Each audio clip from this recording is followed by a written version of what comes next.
What's going on, everybody? Welcome back to 100% Mags. So, as you can see, I am joined by a guest today, Nick from Hammer's chat on YouTube. And, of course, he is on the channel for the first time. Last season, of course, I had Mark North, a friend of Nick's, on the channel to talk about the Hammers. And I've got to say, it's not looking good for the Hammers this season, but we'll get into that in this video. But first of all, cheers, Nick, for coming on to the channel at such short notice. If you want to, give a shout out to people on the channel for your first time here. Yeah, thanks very much, Carl. Yeah, it's a pleasure to be here for a number of reasons. I guess it was last minute. That just tells you I have no life and I don't do anything. I just sit here ready to talk nonsense at the first available opportunity. And on Hammer's Chat, it's quite a decent channel. I do with also Mark that you just mentioned. We mainly do the watch-alongs.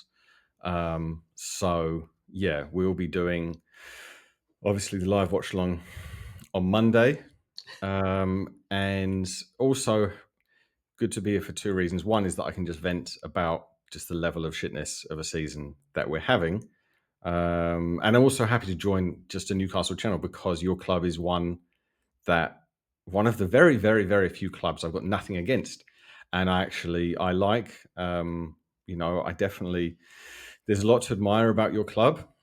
Yeah. Obviously, I'm biased. So apart from West Ham, I think you've got the second best, like stadium home music just before kickoff. Yeah. The classic song of yours. You've got great support. Pretty much the loudest away support, especially in the country. So happy to be here. Yeah, cheers, mate. Thanks for the kind words. And I'm happy to have you come on the channel, and talk about West Ham, talk about the game coming up as well. So, like I say, we're going to talk a little bit about the game coming up, but that'll be towards the back end of the video. But your thoughts so far, on how Newcastle's doing this season, then we'll talk a little bit about your thoughts on West Ham this season. Yeah, like West Ham come into the picture to answer the first question because relative to us, basically everyone's having a really good season. We're just living in just a world of just nonsense. And your club from the outside, I know there are some small issues here and there, Yeah. but from the outside, you've got the right manager. Again, small things like the only thing that comes to mind with Eddie Howe is that when there was a little bit of tension a few months ago, and his words that came out, just for me, I thought he could, like nitpicking, he could have been a bit more positive. He could have been a bit more total commitment, and he almost hedges bets a bit. So from the outside, I didn't quite get that. That confused me. Nonetheless, he's a good manager. He's a great football manager, without doubt. Got a really good squad. Obviously, you got your few real standout stars. You've got players that really have a link with the fans, which for West Ham we're missing that a bit. So yeah, like from your side, I think it's looking really good. Yeah, I'd agree with you. It is looking really, really good at the moment. Like you touched on, we have seen, Eddie's been a little bit different this season to what he's been in the previous seasons. We've been a little more conserved in games, at least at the start of the season. It looks like it's starting to get a bit more back to the way we were when he first came in. But at the start of the season, we were looking a little reserved, a little bit more like we're trying to play a possession style of football. But it's starting to look a bit more like the gun horse style that we were seeing when he first came in, where we're back up into the mid-table position, away from the relegation zone. Then, of course, the next season after, getting with that Champions League for the first time since, 2002, 2003. So, yeah, it is looking a little bit better now. But I do agree with you. Eddie does at times look a little, laid back a bit too much, and he needs to be a bit more aggressive at times. And on West Ham side of things, I I've got to say, it hasn't been great for you guys. It really hasn't. Yeah, That's probably the nicest way to say it, to be honest. yeah, yeah, Uh, it hasn't been great at all. I kind of knew that this was going to be the case as well with Julian Lopetegui. I did say to a couple of mates of mine, that this could be a bad move for West Ham. There was a lot of West Ham fans saying, I don't know if you were in amongst them, but there was a lot of West Ham fans saying, oh, this is a chance. This is where we, evolve as a club and move forward. And I was thinking, no, it's going to be bad. It's just not going to work because, you were under Moyes for quite a while. His style of play is completely different to what Lopetegui's trying to put onto the team. Um, yeah, and yeah. from my opinion, I thought you should have stuck with Moyes at least for a season or two more and then seen who was available in the managers department. But what's your thoughts, mate, on West Ham this season? Yeah, I mean, like first off, yeah, like on the Eddie Howe thing and the reserve thing, I think it makes sense. Like again, it's so different when you're inside and outside of things. From the outside, Yeah, it makes sense because of that time in the Champions League. Though the first few months of that season were so emotional and draining, and the style of the play from Newcastle was, gung ho attack. It was great to watch, great games yeah, and for the neutral, great results. But then you just racked up loads of injuries, and I think the similar thing exactly. happened when Postecoglou went into Tottenham. They had a great first few months. It looks nice for 90 minutes, but then the players all get absolutely stuffed up. So it makes sense a bit. But yeah, I mean, if anything, I was just delaying getting onto West Ham because just talking about West Ham at the moment is just deeply emotionally painful. I mean, I think we had to get rid of Moyes. It was the right time. The right time probably was actually the season before that when he just won the cup, go out on a high, fine. I think having a new manager was absolutely the right thing to do. That last season was too many bad results, big like losses, 5-2, 5-0, 6-0, not beating the easy teams, drawing to Burnley at home, drawing Sheffield United away, like just turgid football is all boring. So he should have gone. But you know, when any club struggles, people say, is it the players? Is it the manager? Is it the owner? Yeah, Like for me personally, it all comes back to the owner, just because that's how things run. That's why he's at the top. He's the boss. He can call the shots. And it's just the fans are absolutely sick of the owner, which it does happen in a lot of clubs, and it makes people think that's just being like knee jerk or short sighted. But we've just had it a long yeah, time where you look at like clubs that are being run well. You look at Ipswich, Brentford, Fulham, Bournemouth, clubs like that, which they're run looking a bit more at the long term. yeah, Their transfer strategy with the managers is all synced up. And what we have now, we have a man called Tim Steiten who's kind of picking transfers. The manager's kind of picking some transfers. And then the owner will always just butt in and he's got this great idea. And the same thing happened when Moyes was there and this bloke, Tim Steiten, came in and they yeah, didn't get on. So the owner's already seen this just doesn't work unless you have the hierarchy. Who like someone's got to have the final say. A football club, a business company, whatever. Someone it has to be the chain of command, and we've got nothing. So uh, I I was like nonplussed about the manager. I didn't care about him, but I was tricked. I had a full sense of belief because I thought the players coming in, some of them are really good. Like Wan-Bissaka, 15 million, incredible buy.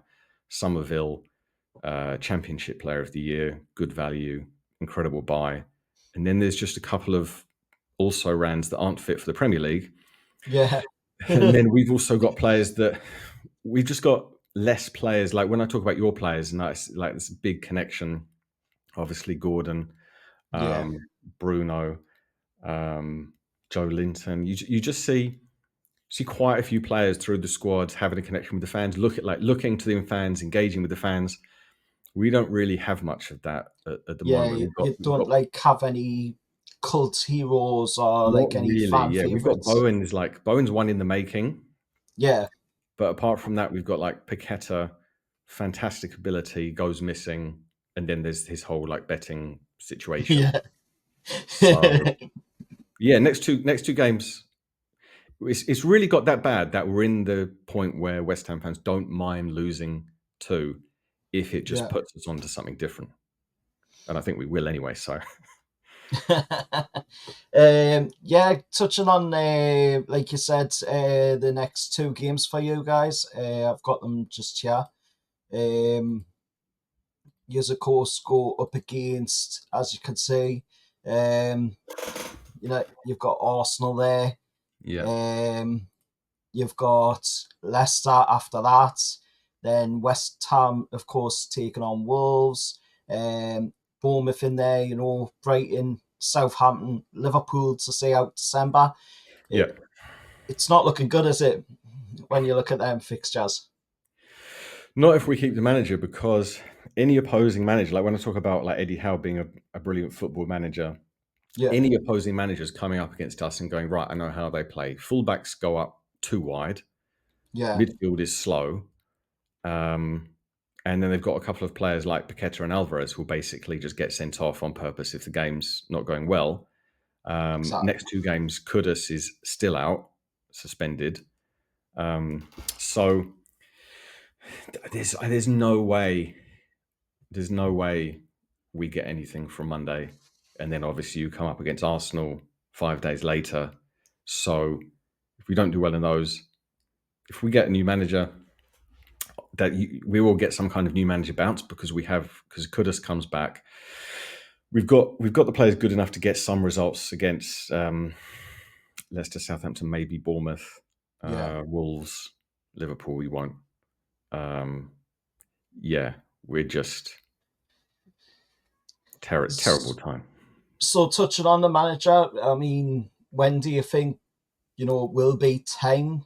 Do you think maybe this match on Monday? Do you think that maybe's been the last time you see Lopetegui in the dugout for West Ham, or do you think it'll be, you know, further down the line? I don't think, to be honest, personally, he's going to make it to January, in my opinion. Yeah, it will be a miracle. I mean, if the next two games televised as well for us, so Yeah, if we get thumped on Monday 5-0, that will be it. If we lose 3-1, 2-1, he'll last until Arsenal. Arsenal will beat us 4-0, and then he'll be out. That's the only like logical way. And then as a fan base, we've just got to wait and see what our genius owner is going to do. And we've got the short list yeah, allegedly, and then we've got to wait for that. We've got to wait for the January window to also get out the slow 32, 33 year olds yeah. and try and get in some youth and energy. So again, touching on like Lopetegui, like you just said there, you've got a shortlist. Who would be your preferred choice, as the next manager of West Ham? Like my choice from the shortlist, I got no idea, because the top of the shortlist is Edin Terzic, who was actually the assistant manager at West Ham about 5 or 6 years ago. Um, he's got something of an okay record, but people think he still might be someone who sits back for the first hour Yeah, before going for the game. That's not really what we want in an ideal world. And then there's just a couple of randoms, one German, one Danish, one might be called Honis or something, like, because we're just in a world of crap and anticipating victory, like anticipating being beaten big yeah, coming up. I haven't looked into it. And the other names, I'd like Potter, because yeah, I think even though the situation he took over at Brighton was good, again, like a very well run club, but he still seemed to know the blueprint of how Brighton play, of playing it out from the back. Each individual knows what they're doing. Crucial. We've got currently no idea. So I'd like yeah, Potter. I'd even like Mourinho, just for the nonsense of it, just for a bit of the box office, just for annoying people, a bit of banter. Yeah, that is a short term thing. And Michael Carrick has been mentioned. yeah. I guess I've link seen between that one. Yeah, link between the two clubs there. Even he didn't play for us for that long, but he was with West Ham for long enough that at least he has that link. yeah. Unless, I don't know, maybe he's waiting for the Newcastle job. I've got no idea, but he's doing quite well with I don't Borough. think you get that. Yeah, not yet, but if he keeps doing well, and um, yeah, I mean, now obviously, like, if Howe's not going to get the England job, or or if Pep's at City and Harold's not going to. From where you are now, he doesn't Yeah, really have anywhere much to go that's very obvious for him. That's what I was saying. That's why, I don't know. Maybe last season it just took it out of him too much emotionally. So I don't know. Maybe that comes back to what you're saying with him being a bit off this season. yeah. Like I say, he did seem a little bit off, but he's starting to get into it a bit more now. Maybe it was just something to do along with the lines of what we've seen with the whole APT case going on with many clubs, and then the fact that we haven't really been able to dig into that money, that the Saudis have got in PIFs that got in their bank. We're not able to really dig into that at the moment, and like we've seen, with the takeovers in the past in the Premier League, we've seen Chelsea, they got free reign to do what they wanted. There was no rules back then. Yeah. They were able to do whatever they wanted. Man City, there was slight little rules in when Man City got their takeover, but they were still able to pretty much get a free run, go do what they wanted. And then we've got ours in as we've all seen, before the news that went around and the putting bloody clauses in all sorts, only a matter of days after Newcastle getting a takeover. Yeah. We haven't been able to spend, for the past 3 years because of the unlawful rules of the APT. And I mean, today the Premier League is supposedly passed some amendments to the APT rules. I don't know what you think about that, if you've heard about it or not. Or... If it's today, no, as I mentioned, I've been running around like a blue-ass fly today, and then leaping on this video a bit late. But no, I haven't seen it. But yeah, like I guess any of that should hopefully be good news for you. Like as West Ham fans and as a whole fan base, like we look to a club like Newcastle as hoping to break in Yeah. to just same old City, Arsenal, Liverpool. Obviously, it's great to see Man U doing badly.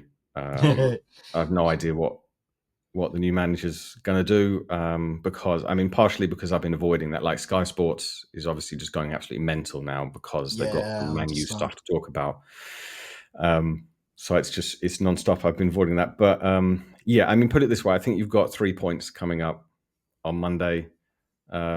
It seems like the most 4-1 game there could ever be.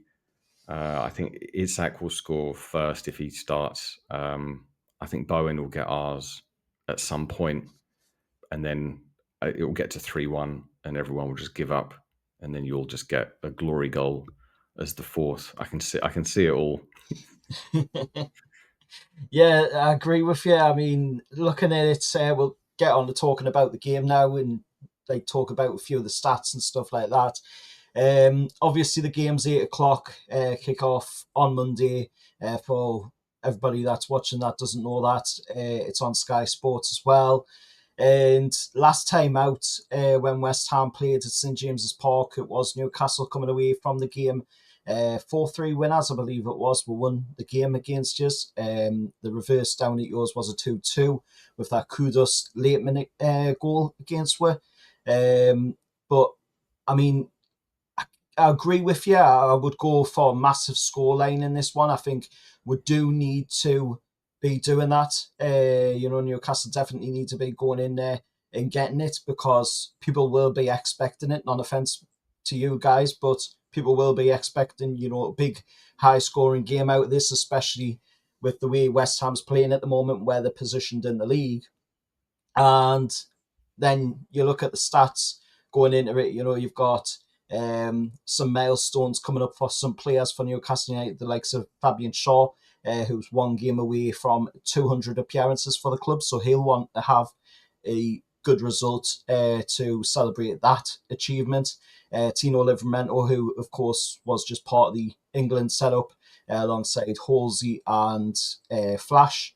He's, of course, set for 50 League and Cup competition appearances as well. So he's going to, again, want to celebrate that in style. And then you look at the striking side of things for Newcastle. Isak is looking for his fourth successive Premier League goal. this season, fifth in all competitions, both of which have been for the first time as Newcastle's player as well. And the last Newcastle player to score in more than 4 successive Premier League games was, of course, Joe Willock, who netted a run of 7 PL appearances during the 2021 season. So there are some stats to take note of going into the game. And there is talk as of early the day from Eddie Howe in his press conference saying that we might possibly see the first appearance of Callum Wilson as well, somebody that scores quite a lot of goals. The same as Isak, 5 goals, I believe it is, he's scored against West Ham as well. So I don't know if he'll be getting the first start or not. I think, to be honest, with how long he's been out, I think it'll probably be maybe towards the latter end, a couple of minutes, off of the bench to, get him a little bit more settled in, especially with it being his first appearance this season.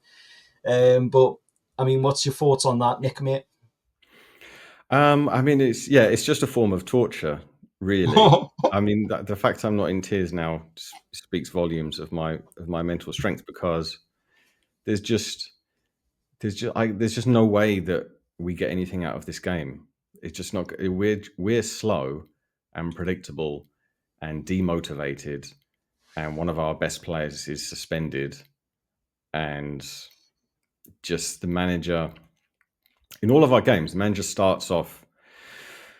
Yeah, of course. Like, when it's going badly, you might say, "Oh, the fans are saying this," or "Fans think they know better." But just as a collective fan base, we just see things that are so obvious. Yeah, Like when we lost to Tottenham 4-1 away, we were saying that Paqueta firstly shouldn't have started, because he's been playing absolute crap and he's got the whole yeah, betting thing to worry about. He had a terrible 45 minutes, gave away their first goal, which was the equaliser. And then we were all saying he's got to be subbed off at halftime, and he wasn't. But what Lopetegui does, he starts badly. He still starts Paqueta. He still starts Antonio, who's now 34 years old.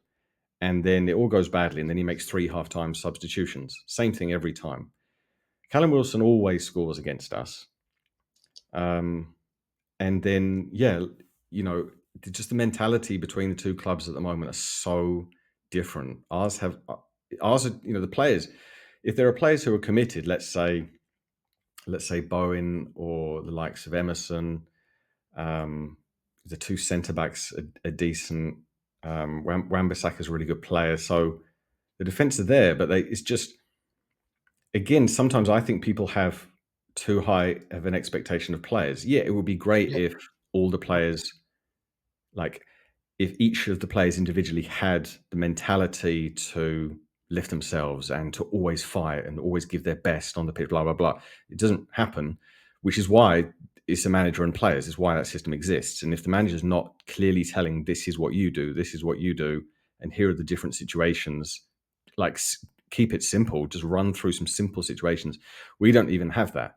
So it all gets confused. We've got Alvarez, who loves getting sent off, Rodriguez, who can't move, Souček is very slow, Paqueta couldn't possibly care less, and then Antonio, I mentioned, 34, is past it. Bowen's our star player. He can only do so much. Kudus is second star player. He's out. Somerville, excellent player, but he's very young. So through that squad that we've got, and then, the stats that you've read out, it's just, you get the first goal, it's just our heads are going to drop. Your yeah, will go up. So the only consolation is that I just believe I can just make some money off West Ham being so bad that I can just continually bet against my own club and just turn a profit every weekend. the odds may be quite stacked in our favour this time round, so that may be a little bit hard. There is a bit of a positive, however, mate. Well, sort of a positive. I'll try and lighten the mood a little bit for you, and try and make it not so negative. Of course, there's the positives that we're still without, Botman, still without Lascelles. There's no Emil Kraft. Not that he would play from the off, but he could come off the bench. But he's not available. And then, of course, Big Dan Burn, who's been just really strong at the back this season at times, and he's not available because of his suspension. Trippier, he's a doubt as well for the game. Not that he would really get to play again because of the way Tino's been doing of late. And then, there's not really much else, unfortunately, that I can say really positive there for West Ham fans, going into the game. But there has been times where, you know, West Ham have looked promising in games. I mean, you did pick up a win against Man United this season. I mean, Yeah, I that's mean that it was a great sort win, of a and positive. I'm glad it happened. But we really should have been literally 5 or 6 down at half time. They had some unbelievable opportunities just through the squad. Fernandez, Rashford, Garnacho, Dallo. They had 5 or 6 very simple one-on-ones, which again was just showed that obviously that game you could say got Ten Hag sacked, but he actually set them Yeah, up perfectly against us. So yeah, I don't know. Betting wise, I'm just going to spread across first goal scorer 5-0, 5-1, just to see what happens. I mean, like our away support will just make it a bit of fun. I mean, they'll be singing mainly ironically throughout the whole game. So yeah, like when it comes to actually, for example, like doing the watch along on YouTube, um, if anything, you just go into it relaxed because you don't have any hope. yeah, If you have like a shred of hope, that's the hope that kills you. So now we just go into it thinking we're the laughing stock of the Premier League for maybe only 2 more games, possibly one if you do thump us. And then yeah, maybe Tuesday morning we'll get the news that we want. Maybe we'll have an actual, just basic professional football manager who yeah, knows simple things, and we can just start looking forwards. yeah. I mean, it can't. To be honest, I mean, us Newcastle United fans have been there before. We've been through like Yeah, this situation under the previous ownership, and we know what it feels like. I know what it feels like, to be in that situation where you're losing hope, sort of, with the way things are going on. So I fully understand where you're coming from, mate. On it, I really do hope you get like a decent manager in, because Lepetega just isn't the guy. I mean, when he was at Wolves last season, I believe it was, he was at Wolves, and yeah, you know he came to St James's Park, bad result from there. So um, looking at the officials going into the game, there is another positive for you here in this one, in the fact that it is Craig Pawson and Chris Kavanagh, 2 officials that haven't been the greatest in Newcastle's games this season. They were the officials on the opening day when, of course, they sent Fabian Shaw off for what they were trying to say was a headbutt on Berrington Diaz. I mean, I've looked that thing over so many times this season, and no way can I say that. Obviously, I'm biased, I'm a Newcastle United fan, but no way can I see that being a header. Headbutt yeah, to yeah, Berrington Diaz. I mean, just absolutely ridiculous refereeing this season. We've seen some absolutely shocking decisions by them, and hopefully, we'll see that get sorted soon. I mean, what's your thoughts, mate, on the refereeing this season? yeah. I mean, it's the same as always in that there has been some shocking decisions. Um, I think we got lucky against someone recently. I've forgotten who it was now because we usually just lose anyway. Oh yeah, I think probably was the Man U game when we got the penalty. So we got a bit of luck out of that. Um, last season when we lost that game at yours 4-3, Yeah, there was a couple of decisions in that game that were just, for me, they were just unbelievable. Was the penalty because, I mean, first it was against Calvin Phillips. And I just hated Calvin Phillips last season. What he did for us, he was absolute nonsense, a nonsense person, crap footballer. And then in that game, it was so unbelievable because it was the corner, and then the ball was in our box. Calvin Phillips took one touch, so Yeah. okay, he's now in possession. And then he swung his foot back, and then on his way from the foot to meet the ball, Gordon puts his leg in the way. Yeah. So his already swinging leg kicks Gordon, and the referee says penalty, which then creates like a brand new rule in the game of football, where if you see a defender about to clear it, just put your leg there, and then Yeah. it's contact penalty. So that annoyed me. And then on our count, we had one counter. I think in the second half, maybe. And Kudus was on the counter. Dan Burn, mid-air, he's off the air at this point, mid-air, flying crossbody, and the top of his shoulder smashes into Mohamed Kudus, just tearing him to the floor. The referee goes, no, nothing, it's contact. He was in the air, he's hurling himself. He's 6'7", hurling himself towards our player. So there was those two decisions. I thought they were ridiculous, but yeah, I think in every game it's difficult when you come out of a game and there's no ref or VAR controversy. It takes you a second. You're like, what just happened? Then your brain finally catches up, and you're Yeah. surprised. So yeah, on Monday, I mean, I'd be surprised if there was nothing. If there was just nothing, like nonsense, stupidity, and it doesn't really happen in games like ours. But like for me, it's not only the decisions. What's worst about refs is when they've got to be the center of attention, Yeah. just with their body language and the way they're rushing. And I did watch one of the recent Man U games on TV for a bit. I can't remember which one it was. And it's, even though they're, doing badly, it's still clubs like that. The refs are still desperate Refs to, try to help. be on their good side, and just like pantomime, theatrical. I can't stand that. So yeah, they'll get something wrong on Monday. It just depends which way it goes. Hopefully nothing goes wrong with the refs for both sides, because it just annoys us to no end when the refs make decisions like that. I mean, Yeah. just completely ruins the game. I'd rather win the game fairly than, get a cheap call here or there, to win the game. I mean, it just ruins it for me. I know quite a few other people are the same, that would say the same thing. Your score prediction, mate, for the game, and then we'll end it out.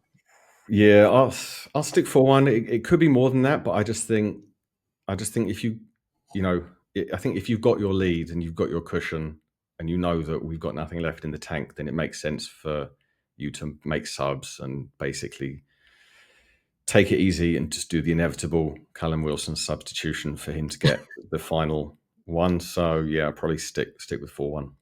4-1.